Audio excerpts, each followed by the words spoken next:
मकबूल हुसैन को इंडिया के थानों में, इंडिया के जेलों में मारा गया, पीटा गया और कहा गया कि पाकिस्तान की महानत करो।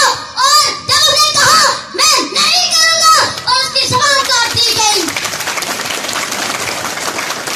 और उसने उसकी ज़बान से जो खून आया था उसमें उंगली दबाई और लिखा दीवार पर पाकिस्तान जिंदाबाद।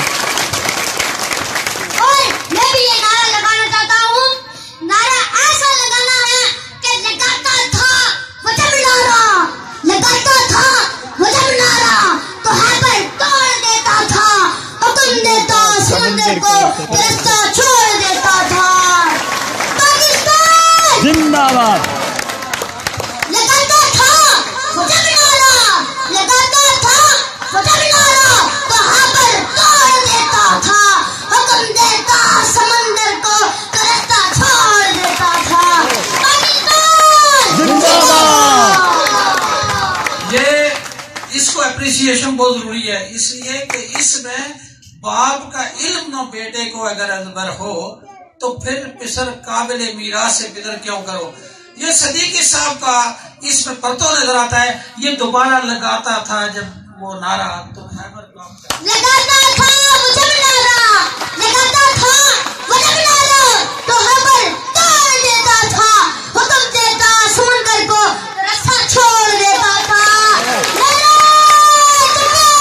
अल्लाहु अकबर। या रसूल अल्लाह।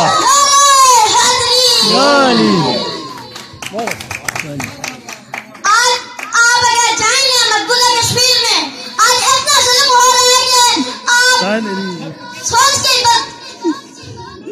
आप जाएंगे। आज मकबूला कश्मीर में आप जाएंगे तो बिल्कुल सोच के ही काम जाएंगे, देख के ही काम जाएंगे। और तब भी वो ये नारा लगाते हैं पाकिस्तान जिंदाबाद।